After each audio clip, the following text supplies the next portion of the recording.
Bonjour à tous et bienvenue dans la quotidienne. Donc nous avons rendez-vous d'abord avec Davina Hara pour l'agenda du pays. Elle nous donnera les différents rendez-vous. Ensuite, pour notre rubrique Job et Éducation, nous irons à Kouawar où nous évoquerons la pose des boîtes postales du côté de cette commune. Ensuite, pour notre rubrique Fin bon, Davina reviendra nous présenter la recette du gratin aux crevettes. Et enfin, pour notre rubrique C'est bien chez nous, nous irons à Marais, voir comment ça se passe, voir comment est cuisiné le pain marmite avec Duke Menango. Mais pour l'heure, je vous propose de retrouver notre invité du jour.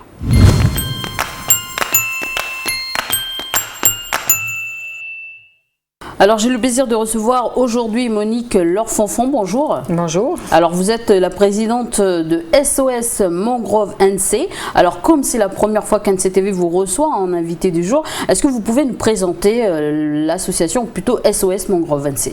Déjà, merci de nous recevoir parce que pour nous, ça nous fait plaisir.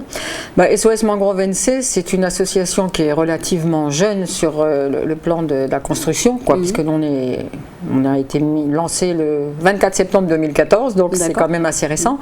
Mais bon, sur un travail depuis 2006 dans les mangroves de Rivière-Salée qui a fait que, avec l'expérience, on est arrivé jusque-là et la nécessité de lancer une association à part entière.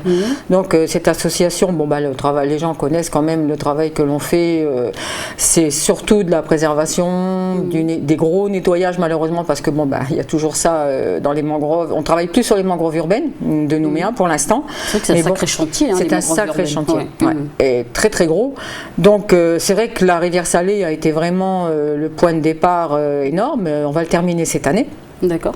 Fin 2016, et de ce fait ça nous a permis d'acquérir une expérience dans pas mal de domaines, et ce qui nous permet maintenant de travailler sur d'autres mangroves. On travaille avec la mangrove de Sainte-Marie, avec l'association Yélos, on travaille aussi sur l'Ensoiré, on travaille un petit peu Tina, et de ce fait maintenant on part dans le Grand Nouméa aussi, puisque le fait est, on est quand même content dans le fait que le message commence à passer. C'est long, c'est un fait, mais le message commence à passer et les gens réagissent bien, disons, aux problèmes de pollution, de déchets, de tout ça. Et on se rejoint avec plusieurs associations quand on a des travaux à faire comme ça. Nous, par contre, on est tous les jours sur le site de Rivière-Salée. On a ce chantier-là à finir, mais on se détache pour aller ailleurs. Et disons qu'on est rentré dans le nouveau réseau Cordiline qui s'est mis en place le 29 novembre pour la fameuse journée de la COP21 climat. Donc on est à plusieurs associations, on est 5-6 associations, donc Corail Villan, Mokamana, Stopogem, on est quelques associations dedans, Aléa, et on travaille aussi avec d'autres associations. On travaille beaucoup avec Alédocline, avec Thibaut, qui nous donne un sacré coup de main. Puis d'autres associations qui viennent se greffer au coup par coup suivant ce qu'on fait.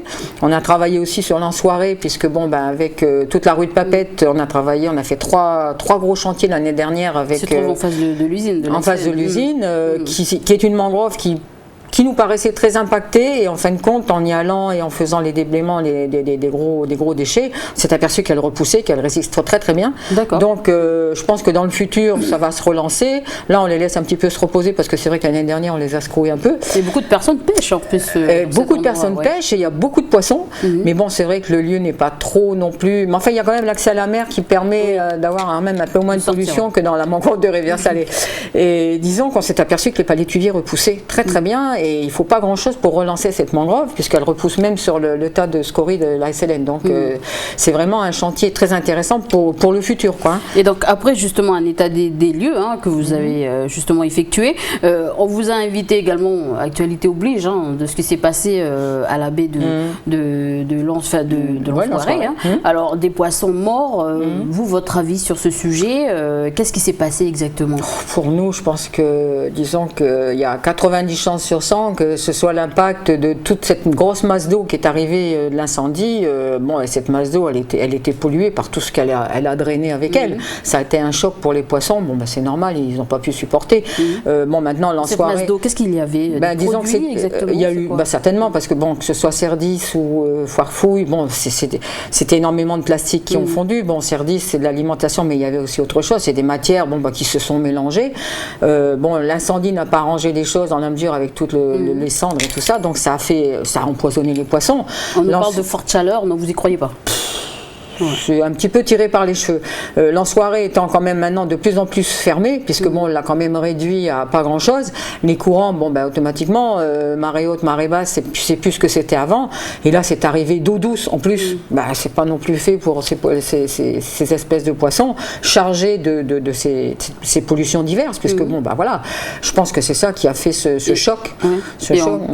Et en plus, l'ensoiré abrite, je veux dire, une faune, une flore et des animaux. Disons que oui, parce que nous, on travaille un peu avec eux. On a fait donc beaucoup de photos chez eux quand on a fait notre expo l'année dernière, Mangrove City. On a été super bien reçus avec eux. Et ils ont encore une faune intéressante, quoi, que ce soit oiseaux, poissons et tout à protéger. Et c'est vrai que là, il y a encore aussi des crabes et tout. Bon, c'est vrai que c'est pas niveau pollution, ils ont leur dose aussi avec. Parce que bon, l'année dernière, on a été appelé 2 fois. Il y a eu aussi 2 grosses pollutions avec une mortalité de poissons importante aussi. Toujours en arrivant du COS. Bon, là, c'était autre chose, c'était bon, c'est des sociétés qui lâchent et qui, voilà. Justement, qu'est-ce que vous comptez y faire, vous, par rapport à ces poissons qui sont morts à l'ensoiré? Nous, pour l'instant, disons que le fait est, c'est qu'on ne peut que relayer l'info et puis notre travail, nous, c'est au niveau de notre médiatisation qui est quand même limitée, mais enfin je pense qu'avec notre page SOS Mangrove NC, on est là pour faire des constats, pour faire ressortir ce qui se passe, ce qui est autant négatif que positif, quoi, hein. Et le but c'est de faire réagir les institutions. Bon, maintenant on sait très bien que du COS c'est pas évident dans la mesure au niveau assainissement, et tout pêche par l'assainissement de la ville, quoi. Et il y a certains, on va dire, certaines mangroves de la ville, du côté sud là, où il y a des habitats, enfin il y a des gens qui habitent également. Oui, parce que je vois la mangrove de Sainte-Marie, on travaille avec les gens de Yélos, là, du squat, là, bon, ils y habitent aussi. Bon, eux sont un peu moins impactés, bon, à part les 2 grosses pollutions qu'il y a eu en décembre, mais là, c'était problème de la steppe, bon, ça s'est résolu très, très vite, mais enfin, ça a quand même été assez choquant, quoi, hein, pour eux. Et, mais bon, ils sont proches de la mer, il y a une ouverture directe sur la mer, donc ce qui fait qu'il y a un renouvellement très, très vite de ce qui se passe, et bon, l'impact a été quand même important, mais là, pour eux, c'est moins grave. Tina, de temps en temps, bon là on a eu aussi des échos, c'est régulier, 1 fois par an, il y a des pollutions, on se doute aussi que bon, il y a des dégazages, il y a des trucs comme ça, mais voilà, quoi. Nous on est là, on a mis en place un genre de relais dans toutes les mangroves avec les gens qui y habitent. Le fait c'est qu'ils nous préviennent tout de suite. Nous on arrive, on fait des photos et notre but, voilà, c'est de relayer un maximum, de faire des photos un maximum pour que tout le monde soit au courant, parce que c'est ça le but, hein. Je parle des gens qui habitent, puisqu'il y a aussi un aspect social dans vos social activités et sanitaire. Social et sanitaire, parce que bon, nous, le côté sanitaire, il nous fait excessivement peur quand on voit, on connaît, nous, disons, on a les analyses, puisqu'on a travaillé, la province sud nous a fait les analyses pour le plan de réhabilitation de la mangrove de Rivière-Salée.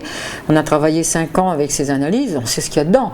Quelquefois, quand on ouvre les poissons, ils sont bleus dedans, c'est chargé de métaux lourds, c'est chargé d'hydrocarbures, et c'est toujours consommé, les crabes sont toujours consommés, donc au niveau sanitaire aussi et social, c'est excessivement dangereux. Et là, vous interpellez les autorités aussi, pour ça? Aussi. Et ils réagissent comment? Rien. Rien. Parce que pour le futur, quand on voit ce qui est dans les poissons et dans les crabes, ingurgiter des métaux lourds tous les jours, pendant des années, dans le futur, ça va donner certainement, c'est ce qu'on a dit souvent, nous, des cancers ou des stomacs ou d'intestin et trucs comme ça, quoi. C'est normal, on ne peut pas continuer et les gens vont tomber malades, hein.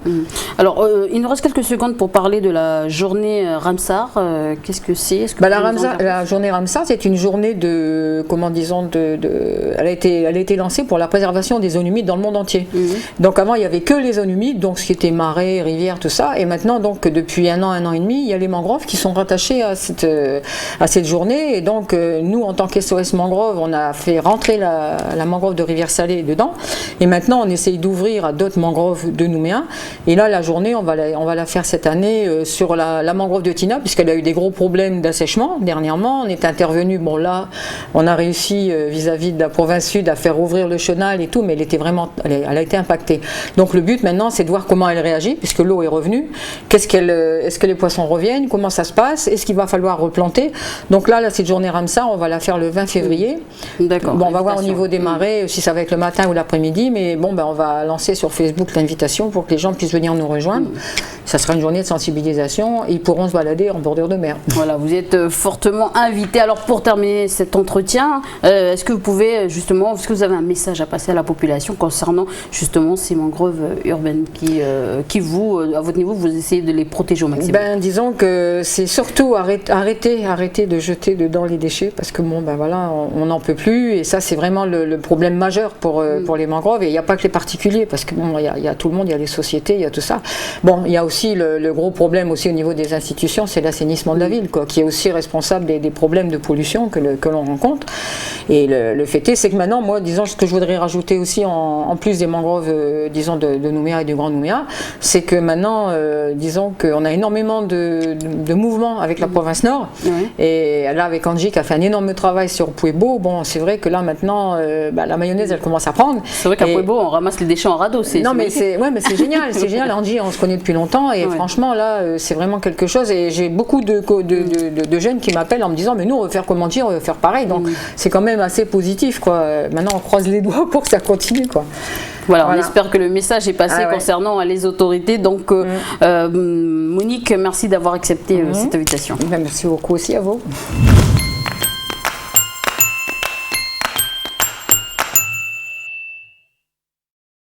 Bonjour Davina, alors quoi de neuf dans l'agenda de ce jeudi? Bonjour Élise et bonjour à tous. Eh bien écoute, je te propose qu'on commence avec une petite info coupure de courant. Donc il y aura une coupure sur la commune de Canala et plus précisément sur la tribu de Gélima et le pont de Gélima le lundi 22 février de 10h à 15h pour l'entretien du réseau haute tension. Bien sûr, le courant pourra être rétabli avant l'heure indiquée sans autre préavis. Et poursuivre une information qui pourra intéresser les parents. Oui, surtout des parents des enfants qui sont scolarisés du côté de Népouy à l'école Antoine Grisselli. Je pense qu'ils seront heureux d'apprendre que l'association Omnisport de Népouy reconduit cette année le fameux centre de loisirs associé à l'école. Donc le but c'est d'accueillir les enfants quand ils ne sont pas à l'école tout simplement. Donc le matin de 6h30 à 7h30, le soir de 15h à 18h, les mercredis scolaires de 11h15 à 18h et les mercredis pédagogiques de 6h30 le matin à 18h. Donc voilà, que de bonnes nouvelles. Les inscriptions se font par téléphone au numéro suivant, le 47 24 27. Et l'AON organise aussi des cours de danse tahitienne. Oui, c'est ça, en partenariat avec une professeure qui s'appelle Jennifer. Ils organisent donc ces fameux cours de danse tahitienne. Donc les inscriptions se font là, ce mercredi. Ils ont commencé hier et se tiennent jusqu'au 24 février de 11h30 à 13h au service animation de Pointe-Bout. Les cours débuteront pour eux le 1er mars. Pour plus d'informations, il faudra contacter donc Jennifer, le professeur, au 79 99 20. Voilà, on poursuit avec une information concernant le service des bourses. Oui, alors le service des bourses de la province Nord, donc le bureau des bourses et des aides scolaires et de l'éducation de la province Sud, informe de la mise en place de permanence de 7h30 à 14h du lundi au jeudi, mais aussi le vendredi de 7h30 à 11h. Donc pour ceux qui ont besoin de faire des démarches à ce niveau-là, notez bien que vous avez jusqu'au 29 février. Et il y a également un numéro de téléphone pour vous, le 20 49 51. Et tu nous avais également parlé également d'une info à nous donner plutôt sur une formation au BPGEPS. Oui, voilà, donc il y a la CAF qui propose une formation au BPGEPS, je vous le disais, donc du 9 mai de cette année au 31 octobre de l'année prochaine. Les dossiers sont disponibles à la CAF bien sûr, mais si vous êtes en province Nord, il faudra vous rapprocher des points information jeunesse. Donc une fois que les dossiers sont complets, il faudra par contre les retourner avant le 1er mars du côté de la CAF. Ce sont les derniers jours, donc si vous souhaitez avoir plus d'infos, je vous le donne là aussi, un numéro de téléphone, le 28 15 05. Et en parlant de formation, il y a le service militaire adapté qui organise justement des rencontres en province Nord. Oui, c'est ça, donc ils organisent une tournée dans les différentes mairies de la province Nord. Donc pour ceux qui souhaiteraient suivre une formation professionnelle ou juste avoir des infos, parce qu'il y a quand même 11 filières différentes qui sont proposées par le SMA, donc ça vaut le coup. Notez donc si vous êtes du côté de Canala, il y aura une tournée dans votre mairie le 22 février à partir de 9h. Ils seront le même jour à partir de midi du côté de Kouawa. Le 23 février, ils seront à Poya à partir de 10h. Ils seront ensuite à l'annexe de Népouy à partir de 13h, donc le même jour. Le 24, ils seront à Wailou à partir de 9h. Et le 25, ils seront à Poneriouin, donc à la mairie là aussi, à partir de 9 h, pour répondre à vos questions et vous informer, vous donner des infos sur ces différentes formations qui sont proposées, dont on a pu faire des sujets l'an dernier, n'est-ce pas Élise? Donc je vous laisse aussi un numéro de téléphone pour avoir plus d'informations, le 47 88 21. Voilà, et on termine avec une information qui s'adresse à tous les propriétaires de chiens. Oui, alors concernant la redevance annuelle à effectuer en mairie, qui est imposée donc à tous les propriétaires de chiens, donc sachez que vous avez jusqu'au 31 mars pour vous faire connaître. Il vous sera demandé de mentionner également le numéro de tatouage et éventuellement de fournir une photo pour identifier et faciliter l'identification de votre chien en cas de capture par la fourrière ou par les gardes champêtres si vous habitez en province nord. Donc voilà, vous avez jusqu'au 31 mars, je le rappelle. Voilà, donc prépare ton appareil photo. Non, je plaisante. Merci Davina, et puis je te retrouve tout à l'heure pour la rubrique fin bon. Oui, merci Élise, et à tout à l'heure.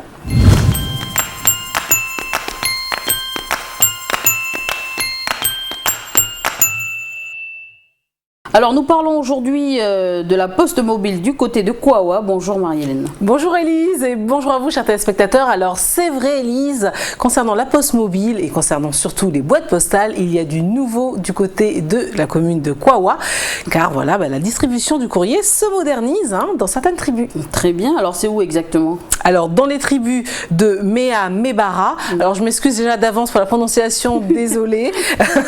Ensuite l'autre tribu s'appelle donc Weru Pimé.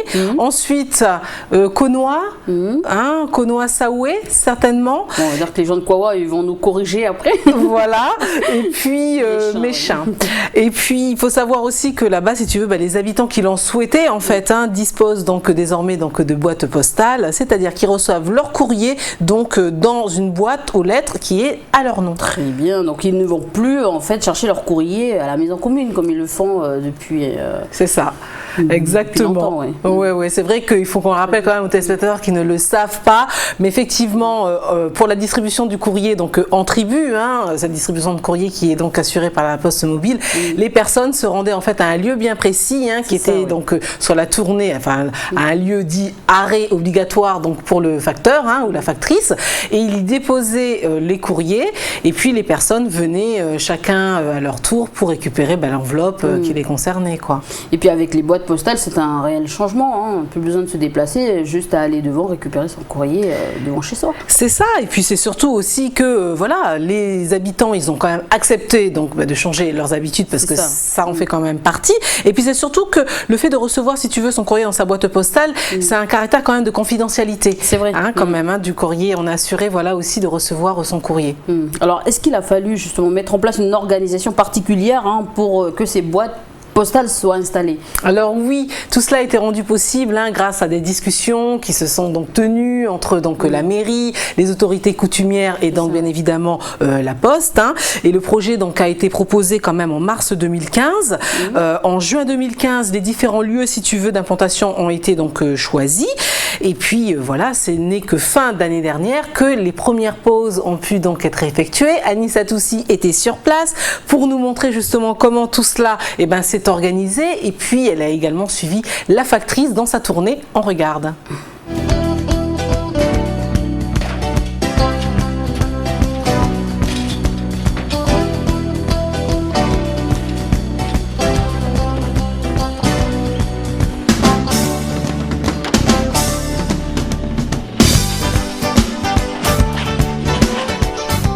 C'est un projet qui découle d'un projet de OPT 2017, c'est-à-dire un projet plan stratégique à 2017. L'OPT a l'intention d'aménager des îlots boîtes postales dans toutes les tribus du territoire, c'est-à-dire 272 tribus. Concernant Kouawa, il y en a 5 tribus qui seront concernées. On avait fait une réunion, ils m'ont convié pour faire une réunion pour nous informer pour les boîtes à lettres. Si on veut amener dans les tribus ou il faut aller en bas à la poste, je dis non, vaut mieux à la tribu comme ça, il y a des vieux. Et il ne va pas déranger tous les lundis ou tous les jeudis à la poste, vaut mieux sur place. C'est pour ça que je dis de mettre à la commune. Voilà. Parce que tous les vieux, ils payent la navette, ou 2 fois ils payent le VL.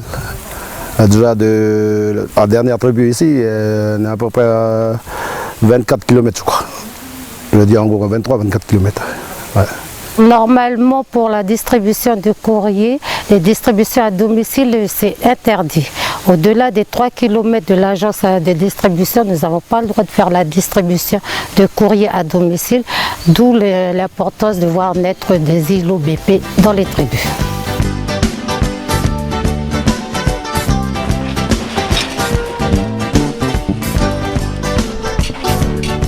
Ces îlots boîtes postales seront implantés à Kwawa dans les différentes maisons communes des 4 tribus.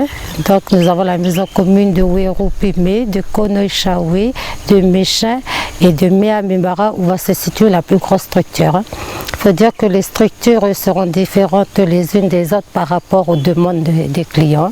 Il y a eu un cahier des charges qui a été transmis par la direction de l'OPT l'OPT et de par ce cahier des charges, on a suivi à la lettre ce qu'ils nous ont dit, c'est-à-dire les mesures par rapport à différents endroits, c'est-à-dire dans les maisons communes de chaque tribu. Pour la pose, il a fallu les poser, ajuster, les percer, ensuite résigner, et ensuite on les a boulonnés, enfin boulonnés plutôt, on a mis les tiers-fonds dessus pour qu'ils puissent tenir, voilà. Après on les a étiquetés pour qu'on puisse quand même que chaque personne des tribus puisse avoir quand même leur numéro, là où ils puissent mettre leur lettre, voilà.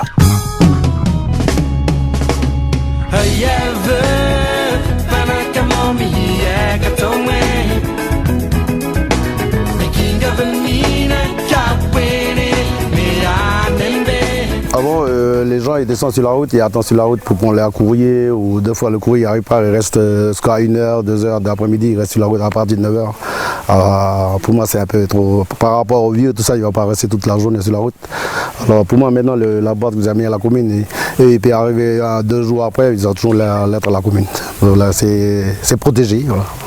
Par rapport à l'ancienne, les boîtes à lettres sur la route. C'est pas protéger les gens, ils peuvent détruire leurs lettres ou je sais pas, jeter des trucs comme ça. C'est une nouveauté pour nous, mais c'est une très bonne chose vis-à-vis de la tribu. Parce qu'auparavant, le facteur il arrive et puis il dépose en bas la commune que vous voyez en bas là. Voilà. S'il ne trouve personne, et puis il laisse sur la table et puis cale dessus avec un caillou, comme il y a du vent ici, comme c'est ouvert, ça part un peu partout, Maintenant, c'est bon, c'est quelque chose de bien pour la population, Chacun aura sa boîte à lettres avec la clé, La mise en place des îlots boîtes postales, ça va déjà, dans un premier temps, améliorer notre qualité de service, notamment la distribution de courrier. De plus, ça va sécuriser le courrier des clients qui sont un peu partout dans nos tribus, dans notre région de Kwawa.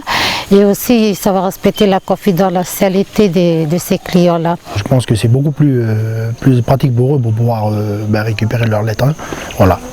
Ils ont au moins un endroit où on puisse se rencontrer, discuter et puis voilà, partager, tout en récupérant leur courrier. Voilà.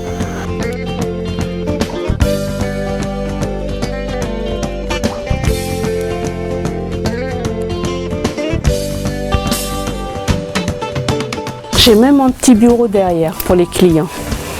Ça fait un genre de guichet pour pouvoir les servir. Et je suis prête pour partir, faire la tournée en tribu.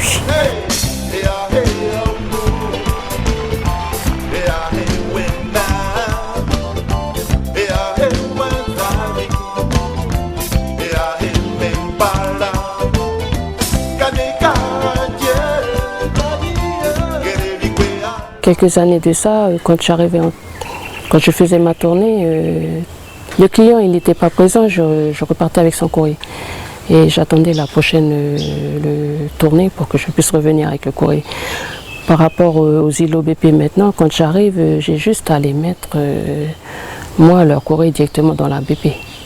Et le client, à n'importe quelle heure, il peut venir récupérer son courrier. Et l'avantage qu'ils ont en tribu, c'est qu'elles coûtent moins cher que les boîtes postales à l'agence. Donc en tribu, ils sont à 1050 francs, à l'agence, ils sont à 3465 à l'année.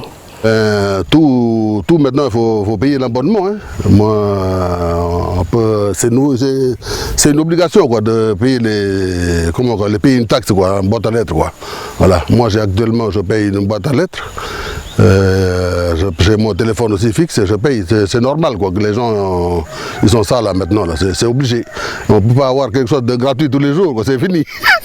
Alors, on sait combien de boîtes postales ont été installées du côté de Kwawa? Alors, depuis justement fin octobre 2015, c'est pas moins de 84 boîtes postales qui ont quand même été installées.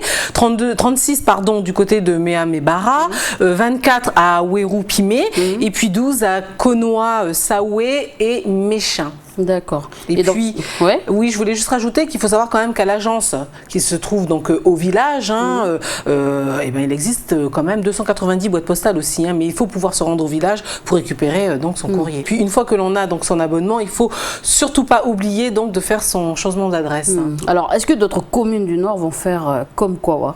Alors, Poneriouin normalement est donc la prochaine commune sur la liste. Ensuite, du côté du sud, il devrait y avoir donc Farino et Yaté.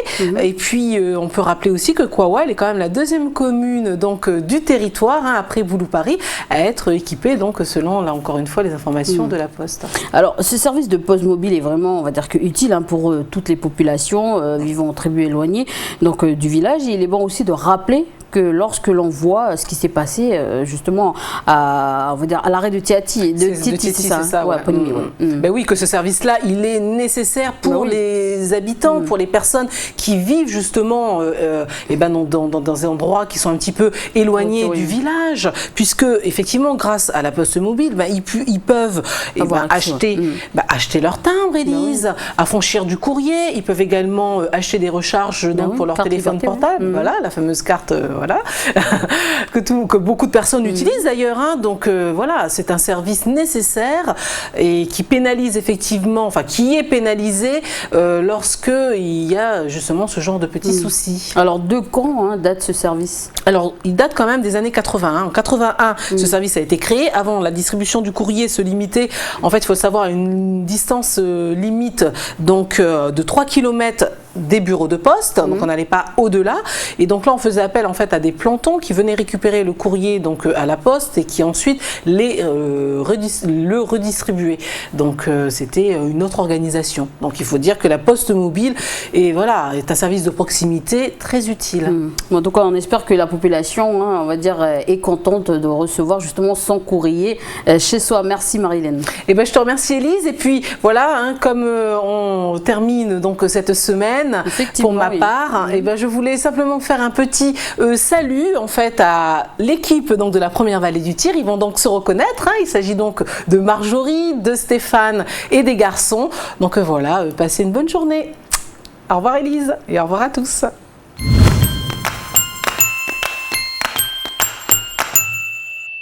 Alors Davina, on te retrouve. Qu'est-ce qu'il y a au menu aujourd'hui? Alors Élise, je te propose un focus sur la crevette calédonienne que l'on a commencé à élever ici au pays, tu le sais, à la fin des années 80. Donc aujourd'hui, c'est un secteur qui ramène quand même beaucoup d'argent au pays. C'est la deuxième source dans l'économie calédonienne, c'est la deuxième source de rentrée d'argent, juste après le nickel. Pour te donner un ordre d'idée, en 2005, elle rapportait quand même 22 millions d'euros, attention, d'euros au pays pour une équivalence de 2400 tonnes réparties sur 18 fermes sur l'ensemble du pays. Donc tu vois, c'est pas rien que le marché de la crevette ici au pays. Alors par contre, l'an dernier, on n'a pas eu la chance d'avoir autant de crevettes sur les étals des marchés. Oui, écoute, l'année dernière, on a eu la chance quand même d'avoir les petits et moyens calibres en termes de crevettes, parce que il y a eu une petite bactérie qui a un peu tué, on va dire comme ça, les post-larves des crevettes, et qui a amené à cette conséquence qu'on n'a pas eu autant de crevettes qu'on aurait voulu. Par contre, on a quand même pu en manger l'année dernière, pas aussi fraîche que l'on aurait voulu, mais on en a quand même profité. Et d'ailleurs, Mara Lourde, elle en a profité aussi. Elle est allée filmer pour nous un petit gratin de crevettes. Je ne vous en dis pas plus, je vous laisse apprécier.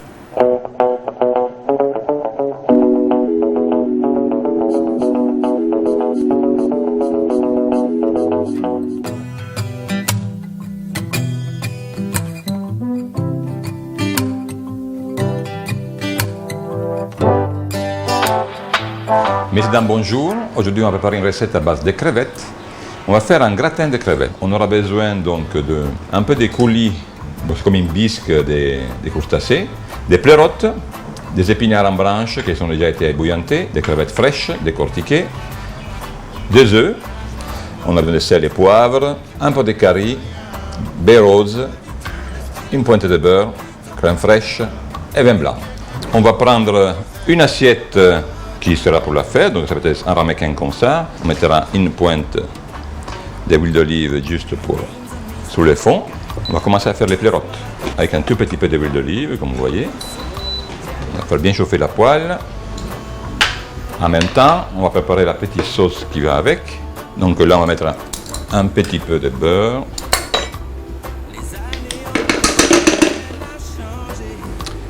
Les pleurotes, on va les mettre à plat. Elles vont rester jolies.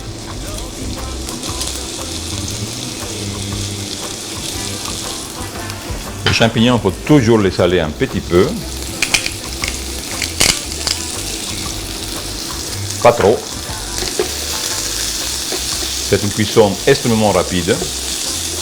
On ne met pas de poivre, car les poivres, quand il va griller, il va prendre un goût amer. Notre beurre a fondu. On y met la bisque qu'on a préparée. On va laisser bouillir un tout petit peu. La bisque de langouste a à peine commencé à bouillir. On mettra un petit peu de crème fraîche. La crème sert surtout à donner de la onctuosité et pour lier la sauce. On va le faire bouillir juste quelques secondes. Et entre-temps, on va utiliser nos pleurotes qu'on mettra sur le fond de notre plat.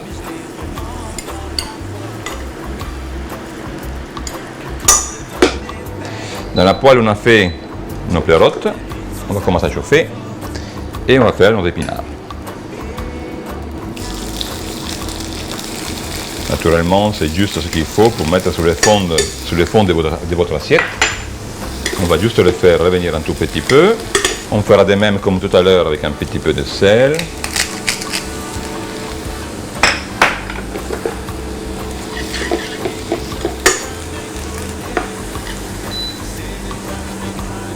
Et on va déposer ça sur nos pleurotes.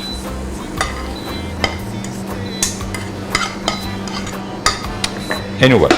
Et on va arroser ça avec notre bisque.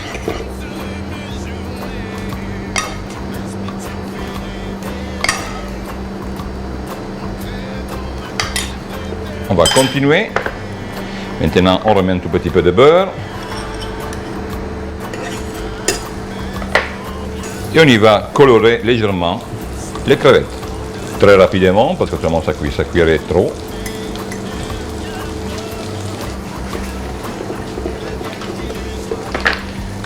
Un petit peu de sel. Toujours peu, car il ne faut pas exagérer. Très très simple et très rapide. On va les disposer sur notre premier appareil. On a fait une rosace, comme ça fera joli. Et voilà. On va maintenant préparer notre sabayon. Alors, normalement, un sabayon se monte au bain-marie. Bien sûr, nous n'avons pas le temps de le faire, donc on va tricher un tout petit peu. Vous en ferez normalement dans une même casserole avec un peu d'eau au fond.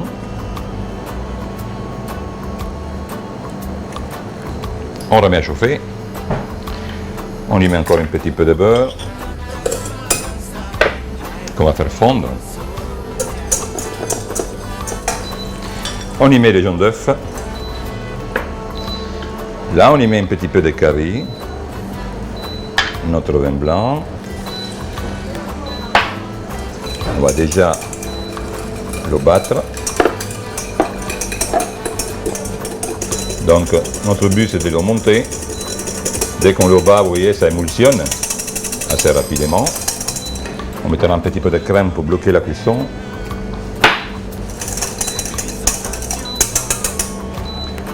Et on va napper nos crevettes.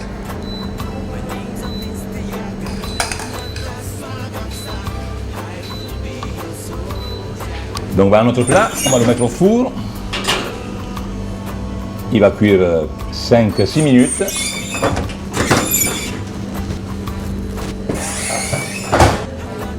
Et là, ça y est, notre plat est gratiné et il est prêt à consommer. On va juste finir de décorer. Un petit peu de baie rose, ça donne une petite touche de couleur et de goût. Évidemment, on va décorer avec une belle petite rose.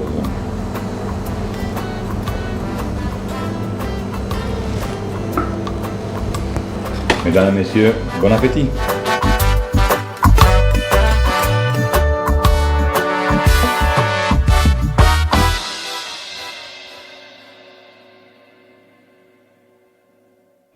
Et voilà encore une bonne façon de cuisiner donc un gratin de façon légère. Oui Elise, parce que tu sais ce qui dérange souvent les gens dans le fait de manger un gratin, c'est que c'est quand même assez lourd. Donc peut-être une alternative, comme tu le disais, que cette recette, on peut aussi choisir de cuisiner gratin autrement, c'est-à-dire au lieu de prendre ce qu'on a l'habitude de mettre dedans, on met plutôt des légumes, on essaie de prendre peut-être des produits allégés, on essaie de cuisiner autrement mais sans enlever le goût, je veux dire, tu vois. Mais essayer de cuisiner autrement, ça peut donner une autre dimension à certains classiques de ce qu'on a le dans gratin la en pommes de cuisine. terre, Voilà. utiliser de la crème fraîche light, voilà. Effectivement, voilà, changer tout simplement de produits et de façon de cuisiner. Et pour finir, quelques petits conseils pour cuisiner la crevette. Oui, alors quelques petits conseils. Ce qui ressort souvent de ce qu'on a pu entendre qui vient de certains chefs, c'est que quand on cuisine, par exemple, on fait de la crevette grillée, le problème c'est qu'on en met trop. Donc déjà quand on met trop, il va rendre le jus et au lieu d'être grillée, elle va bouillir dans son propre jus. Donc pas terrible. Ensuite, pourquoi elle rentre de l'eau? Parce que tout simplement, il faudrait l'éponger avant de la mettre à cuire déjà. D'accord. Ça, ce serait pas mal. Et comme ça, elle va garder sa saveur et rendre un peu moins de jus et tu vas avoir... tu vas garder la texture et le goût, j'ai envie de te dire, donc voilà, pas mal aussi. Si vous les faites griller, préférez les mettre dans de l'huile bien chaude et de les laisser un minimum de temps, parce que plus vous les faites cuire et plus elles vont perdre leur goût. Moi je vous conseille quand même 3 minutes de cuisson, c'est pas mal et ça permet à la crevette de garder tout son aspect croustillant. Et puis vous donner quelques petits conseils pour les associer. Par exemple, nous on a l'habitude de les faire au carré avec du lait de coco par exemple, ou avec de l'ail, mais elles se marient très bien avec certaines herbes comme le basilic, le coriandre ou encore la menthe, donc à tester. Avec certains fruits dans une salade, il paraît que c'est pas mal. Les manger crus aussi, ça change un peu la donne. Donc voilà, à tester. Et les mélanger dans une farce avec de la volaille ou certaines viandes blanches, c'est pas mal également. Je vous conseille aussi de les faire bouillir et de les entourer d'un petit morceau de lard, etc. et de les piquer avec une olive. Ça c'est pas mal en apéro. Voilà.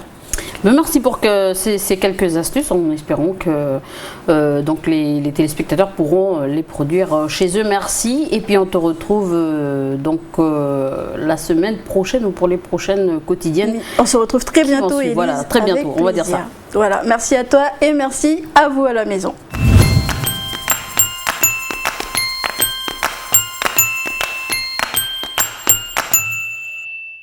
Bonjour Duke, aujourd'hui on va se rendre du côté de Négoné pour découvrir les secrets de la réalisation du fameux pain de marée. Bonjour Élise, bonjour à vous à la maison. Alors en effet Élise, on va se rendre du côté du lieu-dit Maladeng et c'est là que Mami Nagou fabrique et vend son pain de marée. Alors d'où vient cette tradition du pain de marée? Alors Élise, on n'a pas de date précise, mais on peut penser que c'est un peu après l'arrivée des missionnaires que nos grands-mères de Négoné ont commencé à travailler cette recette du pain marmite.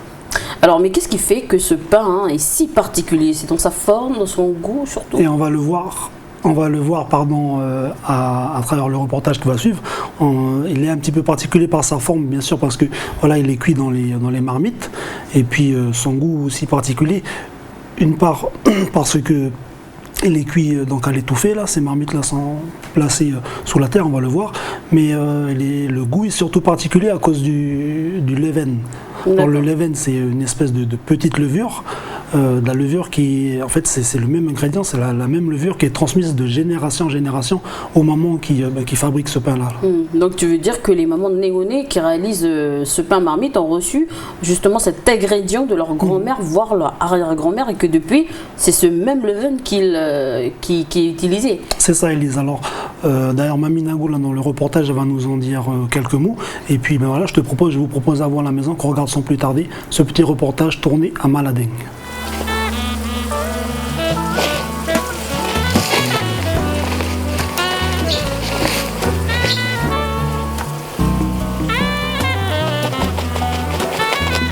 Allez. Atohan na to pia falawa. To pia dani falawa.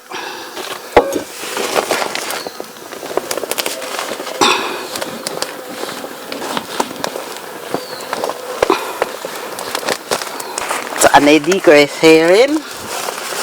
Dani apapan.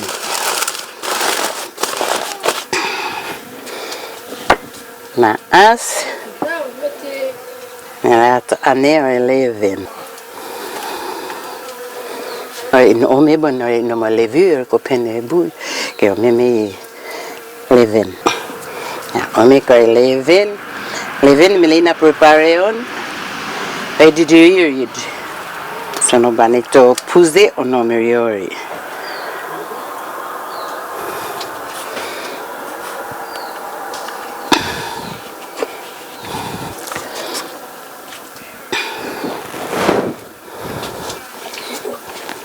O me leite ni leulebu, taha. O me tintautawa. Deko to pomha, me da tango ke 11. Tutawa so. Me la toha. Deko manu ati ti aneka ni liberet taas me falawa ka sol.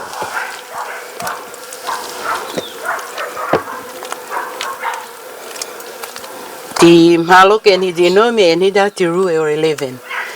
Sa uleko ko Korean ko na formel no 11 e no ti hu me ti cotinieon ta pina ono.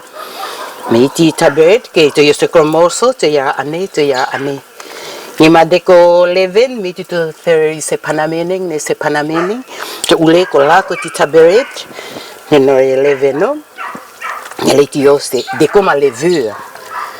Ayana into tabet me botolo meno ni patedi wajimene i angaisola ni patedi bone famia tene ma sendi maya i korengo mati eto inko buati ti ulano e se kreni bua bane Robert kenko deko abui maseta eto ini nuato ye dubuni avona into puzo beret minti mion do Yesu do eto Yesu maya i lorengo meti eko Ki inong ko ni di mahai suben ko e beret.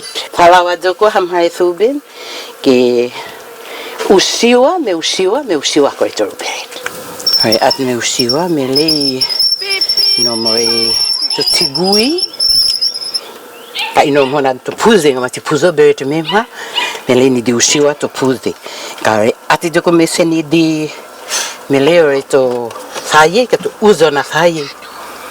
Udon kaini lo etu to na taso mi mele ko ni di usiwa maruberet mi de ko to rest hakoru at to occupeon ta pinaito ai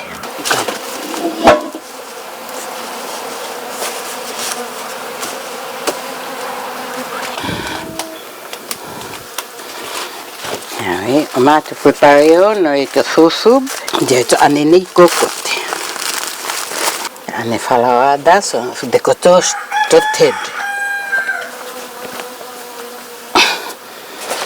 Apoi melato subi.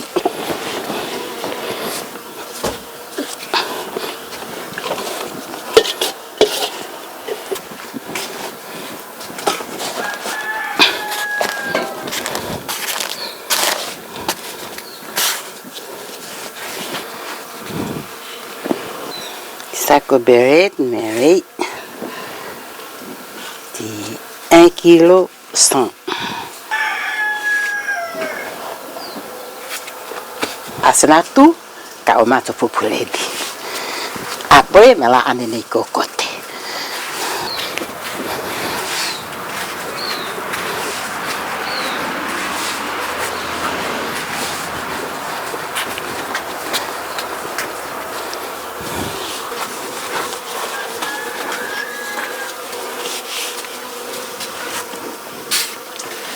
Matuhan to ani kokote.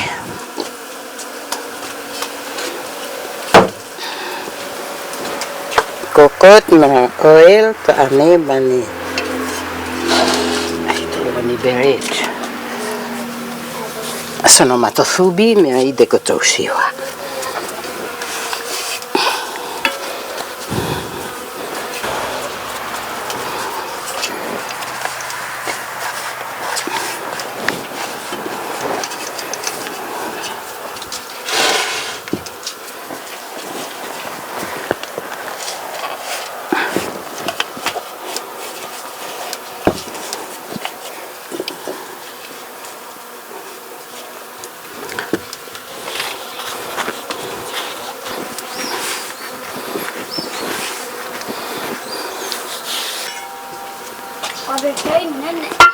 Gerwe.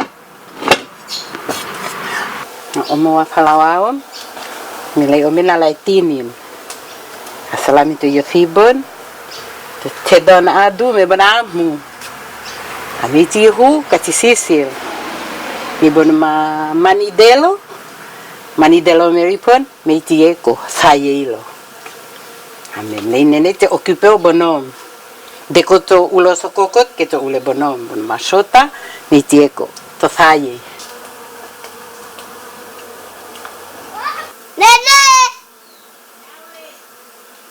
Masota!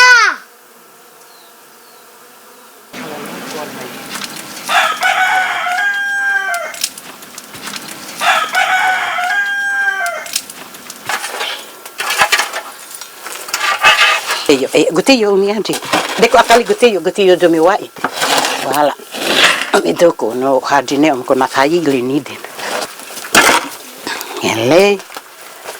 Ushibita adi ko mercato papa mele. Tunita ne ko tuadio deko.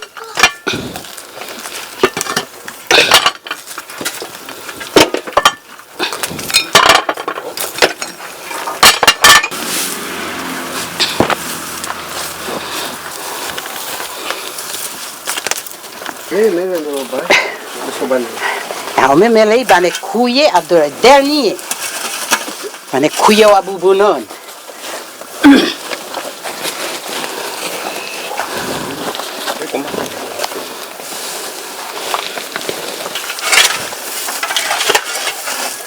Et c'est la rue Quail, Boutico.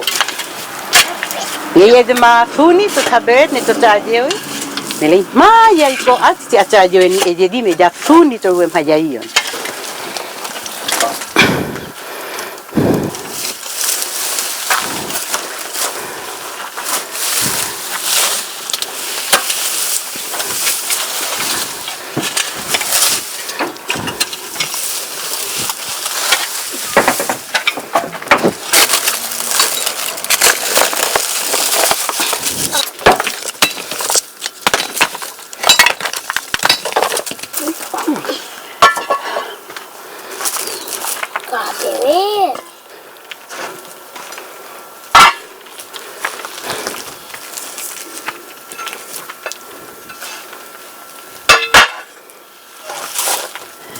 Probably cooking there like man. Oh, the baby cook. Yawe. Asna ai. Après, mato to pipie di adi ke ete. To pipie di adi lau.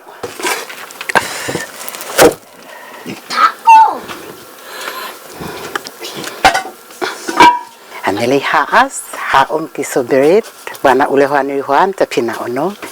Mili tinwetane butase.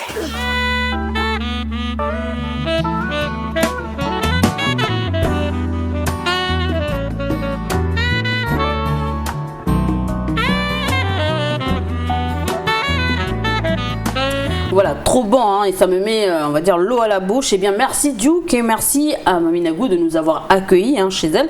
Merci de nous avoir partagé à travers cette préparation du béret de Négoné, comme on dit, un peu du patrimoine de l'île de Marais. Ça, alors merci Elise, merci à Mami Nagou, comme tu as dit, avec la bande de Maladeng. Puis merci encore à vous, la maison, de nous avoir suivis. Voilà, c'est à Négoné que s'achève cette émission. Merci de nous avoir suivis. Je vous retrouve demain pour une nouvelle émission.